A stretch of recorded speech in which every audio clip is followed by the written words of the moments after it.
Hello दोस्तों, good morning. मैं रविकांत आप सभी का स्वागत करता हूं अपने यूट्यूब चैनल जे सर क्लासेस में। दोस्तों, आज हम देखने वाले हैं सीटेट 2014 के प्रीवियस ईयर के क्वेश्चन जो कि देखिए पूछा गया था आपका 16 फरवरी 2014 को जो एग्जाम हुआ था। उनके जितने भी सीडीपी के क्वेश्चन है, बाल विकास एवं शिक्षा शास्त्र के चाइल्ड डेवलपमेंट पेडागोजी के जितने भी क्वेश्चन पूछे गए थे सभी को देखेंगे। तो दोस्तों, अब वीडियो पूरा देखिएगा। इसमें जो कि आपका सीटेट अगस्त में एग्जाम होने वाले 2023 में, उस पर आप उस एग्जाम में आपको बहुत ही महत्वपूर्ण भूमिका निभा सकते हैं। चलिए देखते हैं आज का पहला क्वेश्चन। इससे पहले दोस्तों हम 2011, 12 और 13 के प्रीवियस ईयर के क्वेश्चन कर चुके हैं। अगर आप वो नहीं देखें तो आपका प्ले लिस्ट में जाइए, वहाँ इसका प्ले लिस्ट बना हुआ है सीटेट जुलाई 2023 करके, वहाँ से आप सही वीडियो देख सकते हैं। तो देखिए आज का पहला क्वेश्चन आपके सामने देखते हैं। देखिए आज का पहला क्वेश्चन कहता है, देखिए आज का पहला क्वेश्चन है कि के मा सी वो यानी सीबीएसई द्वारा प्रगतिशील शिक्षा के प्रतिमान में बच्चों का समाजीकरण जिस प्रकार से किया जाता है उससे अपेक्षा की जाती है। याद रखिए, उससे जो अपेक्षा की जाती है वे सामूहिक कार्य में सक्रिय भागीदारिता का निर्वाह करें तथा सामाजिक कौशल सीखें। ठीक है, उसमें क्या कहता है कि वे सामूहिक कार्य में सक्रिय भागीदारिता का निर्वाह करें तथा सामाजिक कौशल सीखें। देखिए इसका जो होती है, देखिए कहता है कि सीबीएसई द्वारा अपनाए प्रगतिशील शिक्षा के प्रतिमान में बच्चों का समाजीकरण जिस प्रकार से किया जाता है उससे हम अपेक्षा कर सकते हैं कि सामाजिक, सामूहिक और देश आदि के भले के लिए जिन कार्यों में भाग लेने पर उनकी शिक्षा, मानसिक बुद्धि में विकास हो उसमें अवश्य भाग लें। अतः वे सामूहिक कार्य में सक्रिय भागीदारिता का निर्वाह करें तथा सामाजिक कौशल को भी सीखें। अब देखिए अगला क्वेश्चन, दूसरा नंबर क्वेश्चन देखिए कहता है, दूसरा नंबर क्वेश्चन कहता है निम्नलिखित में से कौन सा वाइगोत्स्की के सामाजिक सांस्कृतिक सिद्धांत पर आधारित है। कहता है निम्नलिखित में कौन सा जो है वाइगोत्स्की के सामाजिक सांस्कृतिक सिद्धांत पर आधारित है। तो याद रखिए वह है पारस्परिक शिक्षण। कौन सा?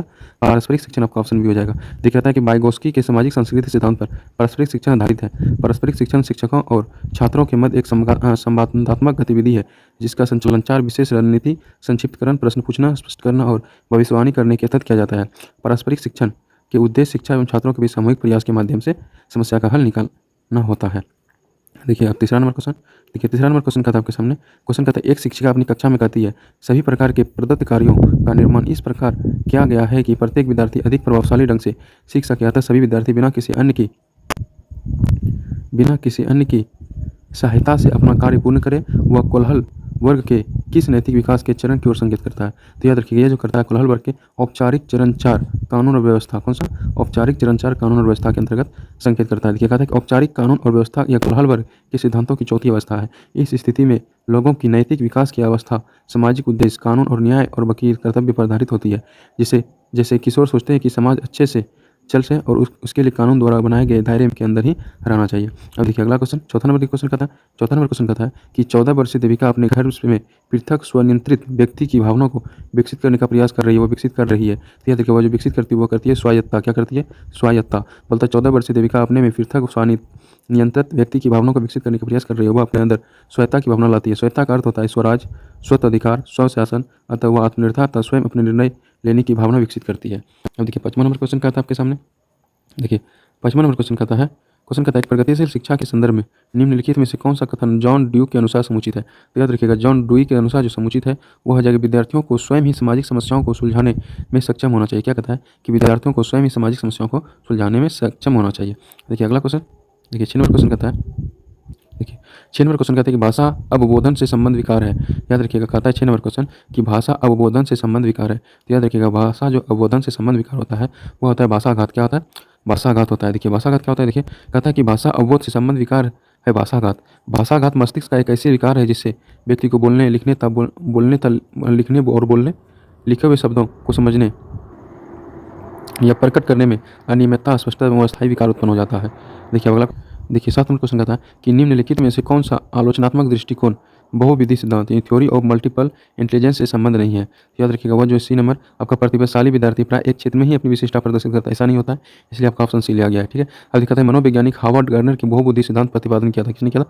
बहुबुद्धि सिद्धांत का प्रतिपादन किसने किया था? मनोवैज्ञानिक थे, हार्वर्ड गार्डनर ने किए थे।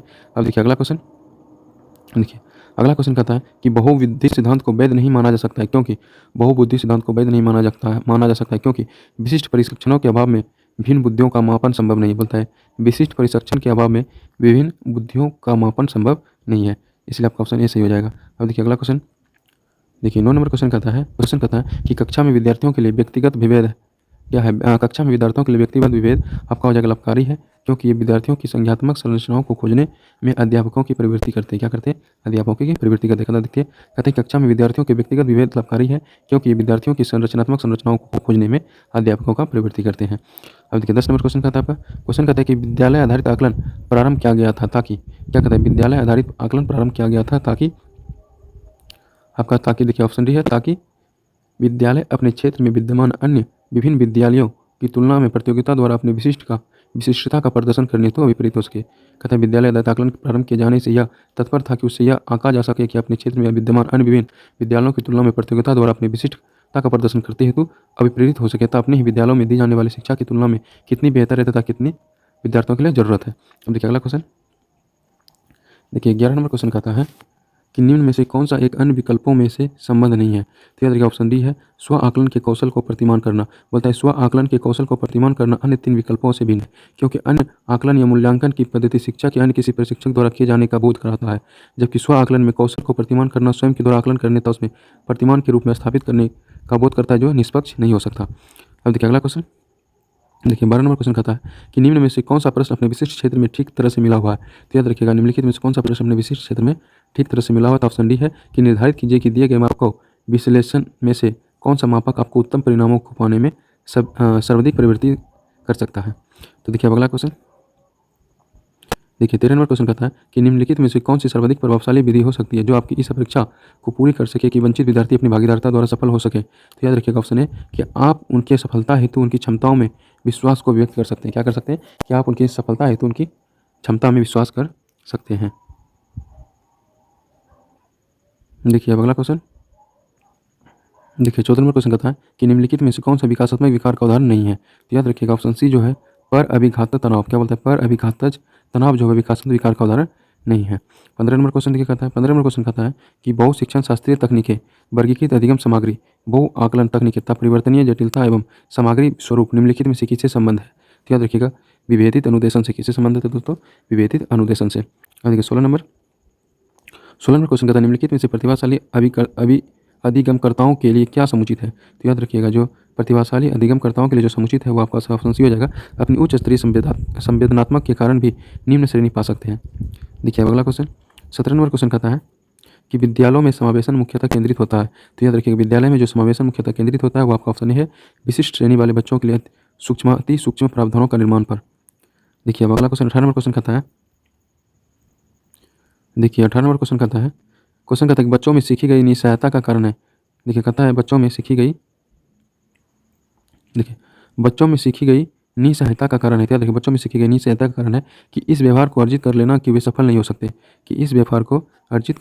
सफल नहीं हो सके। अब देखिए अगला क्वेश्चन, देखिए अगला क्वेश्चन कहता है 19 नंबर क्वेश्चन कहता है कि यदि एक विद्यार्थी विद्यालय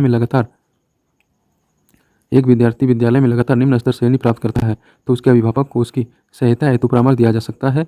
ए नंबर कि वह अध्यापक को घनिष्ठ संगीत में कार्य कर सके, अब देखिए आपका 20 नंबर क्वेश्चन कहता है कि निम्न में से समस्या समाधान का क्या बाधित नहीं करता? कहता है निम्न में से जो समस्या समाधान को क्या बाधित नहीं करता है? तो अंतर्दृष्टि। कौन सा अंतर्दृष्टि? देखिए कहता है समस्या समाधान की अंतर्दृष्टि बाधित नहीं करती है। अंतर्दृष्टि का अर्थ है कि परख, परिज्ञान, पूरा ज्ञान आदि है। अब देखिए 21 नंबर क्वेश्चन, देखिए 21 नंबर क्वेश्चन कहता है कि एक शिक्षिका पाठ को पूर्ण पठित पाठ से जोड़ते हुए बच्चों को सारांश लिखना सिखा रही है, वह क्या कर रही है? तो याद रखिए वह कर रही है कि वह बच्चों को पाठ समझाने की स्वशैली विकसित करने में सहायता कर रही है। क्या कर रही है?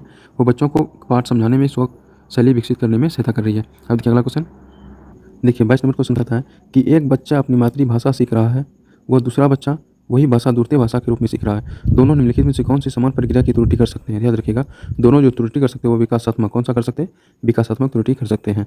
अब देखिए अगला क्वेश्चन, देखिए 23 नंबर क्वेश्चन कहता है आपका कि परीक्षा में तनाव निष्पत्ति को प्रभावित करता है, यह तथ्य निम्नलिखित में से किस प्रकार के संबंध को स्पष्ट करता है? याद रखिएगा जो संज्ञान भावना को, देखिए कहता है परीक्षा में तनाव निष्पत्ति को प्रभावित करता है, यह तथ्य संज्ञान भावना के संबंध को स्पष्ट करता है। परीक्षा में तनाव का शिक्षार्थी ज्ञान और आत्मविश्वास पर कुछ प्रभाव पड़ता है। आपका ऑप्शन नहीं हो जाएगा। अब देखिए 24 नंबर क्वेश्चन कहता है, देखिए 24 नंबर क्वेश्चन कहता है कि एक अध्यापक उस बच्चे के साथ परामर्श करते हैं जिसकी निष्क्रियता प्रगति एक दुर्घटना के पश्चात अनुकूलन नहीं है। निम्न में से कौन सी प्रक्रिया विद्यालय में परामर्श के लिए सबसे बेहतर हो सकती है? तो याद रखिए ऑप्शन बी है, यह अपने विचारकों द्वारा खोज करने हेतु लोगों में आत्मविश्वास का निर्माण करता है। ऑप्शन बी सही हो जाएगा आपका। अब देखिए 25 नंबर क्वेश्चन कहता है, कि एक विद्यार्थी उच्च स्तरीय सृजनशील रंगमंचीय कलाकार बनना चाहता है, उसके लिए निम्नलिखित में से कौन सा उपाय सबसे कम प्रेरक होगा? तो याद रखिएगा ऑप्शन सी है कि उन रंगमंचीय कौशलों को अधिक समय देना जिससे बड़े प्रफुल्लित होते हैं, जिनसे क्या होते हैं, बड़े प्रफुल्लित होते हैं। अब देखिए 26 नंबर क्वेश्चन कहता है, देखिए 26 नंबर क्वेश्चन कहता है कि इनमें से कौन सा सिद्धांतकार या मत स्पष्ट करता है कि बच्चे अपनी बुद्धि व विकास हेतु कठोर अध्ययन करते हैं? तो याद रखिएगा ऑप्शन बी हो जाएगा मेस्लो। कौन सा? मेस्लो। आपका ऑप्शन बी हो जाएगा कि अब्राहम मेस्लो सिद्धांतकार के अनुसार यह मत स्पष्ट करता है कि बच्चे अपनी बुद्धि व विकास हेतु कठोर अध्ययन करते हैं। अब देखिए अगला क्वेश्चन 27 नंबर क्वेश्चन कहेगा आपका। देखिए 27 नंबर क्वेश्चन देखिए कौन सा कहता है, क्वेश्चन कहता है कि निम्न में से कौन सा तत्व कक्षा में अधिगम हेतु सहायक हो सकता है? देखिएगा ऑप्शन बी है अध्यापक द्वारा बच्चों को स्वायत्ता को बढ़ावा हुआ सहायता देना।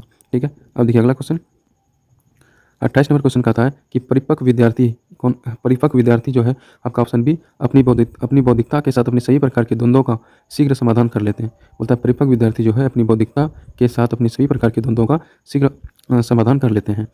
अब देखिए अगला क्वेश्चन, देखिए 29 नंबर क्वेश्चन कहता है कि पूर्व विद्यालय में पहली बार आया बच्चा मुक्त रूप से चिल्लाता है, 2 वर्ष पश्चात वही बच्चा जब प्रारंभिक विद्यालय में पहली बार जाता है तो वह अपना तनाव चिल्लाकर व्यक्त नहीं करता, फिर तो उसके कंधे व गर्दन की पेशियाँ तन जाती है। उसके इस व्यवहारिक परिवर्तन को क्या सैद्धांतिक आधार हो सकता है? ये देखिए उसके लिए जो सैद्धांतिक आधार हो सकता है वह है कि विभेद व एकीकरण विकास के लक्षण। क्या? विभेद व एकीकरण विकास के लक्षण।